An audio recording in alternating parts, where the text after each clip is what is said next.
তো দোয়ার ক্ষেত্রে অন্তত এই দুইটা জিনিস আপনি মনে রাখেন, আল্লাহকে ডাকতে হবে কায়ে মনে, আল্লাহ কবুল করবেই করবে এই প্রত্যাশা নিয়ে। এটা হচ্ছে মুমিনের গুণ। কিন্তু যদি আপনার অন্তর থাকে গাফেল আর লাহিন, দোয়া করতে হয় করে দিলাম, ওই যে সুবহান রাব্বিয়াল আলা 3 বার সেজদায় পড়তে হয় পড়ে দিলাম, না আপনি অর্থ জানেন আর এর প্রভাব আপনার জীবনে পড়ে।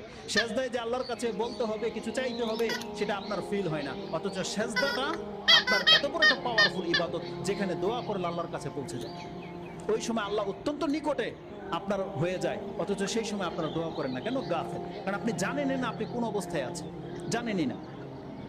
আপনি সিয়াম অবস্থায় আছেন, কিন্তু আপনি জানেন না যে এই সময় দোয়া করতে হয় আল্লাহর কাছে। আপনি দান করলেন, কাউকে একটা উপকার করলেন, তখন যে আল্লাহর কাছে চাইতে হয় এটা আপনি জানেন।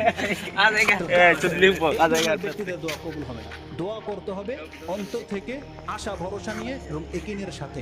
এই তিনটা জিনিস যারা পুরা করবে, আপনি নিরাশ হয়ে যান না, আপনার প্রত্যেকটা দোয়া আল্লাহর কাছে